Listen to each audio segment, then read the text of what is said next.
Bulgari-ն ամենաձանձրալի պատմություն ունեցող բրենդներից մեկն է, բայց այնուամենայնիվ պեղել է մի քանի հետաքրքիր փաստ ձեզ համար։ Բայց մինչ դրանք ներկայացնելը, հետևիր իմ էջին, որտեղ ես խոսում եմ քո սիրելի նորաձևության եւ գեղեցկության բրենդների մասին։ Bulgari-ն հունական արմատներով իտալական բրենդ է, հիմնադրված դեռևս 1884 թվականին։ Կարծում եմ նկատել եք, որ U տարի փոխարեն բրենդը օգտագործում է V տարը։ Սա պատահականություն չէ, այլ հղում դեպի հին հռոմի գրատիպը, որտեղ V-ն օգտագործվում էր U-ի փոխարեն։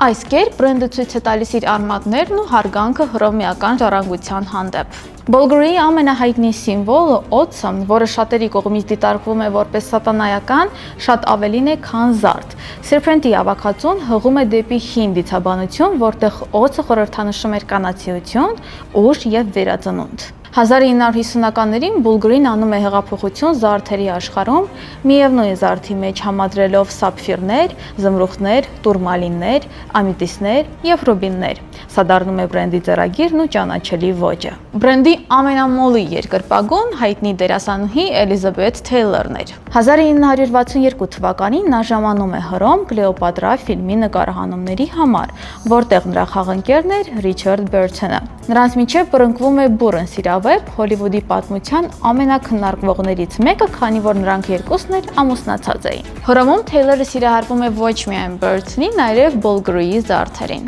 Նրանք հաճախ էին այցելում Կոնդոտի փողոցի բուտիկ, որտեղ Ռիչարդ Բերթոնը նրա համար գնում էր զարդեր։ Էլիզաբեթ Թեյլորը նույնիսկ կատակով ասում էր. «Իտալերեն միակ բառը, որ սովորեցի, Bulgari-ն էր»։ Իդեպ նրանց նկարները մինչ օրս փակցված են այդ բուտիկի պատերին։ Այսքանը Bulgari-ի մասին։ Եթե հավանեցիր հոլովակը, անպայման լայքիր եւ մեկնաբանություններում նշիր, թե որ փաստը քեզ առավել զարմացրեց։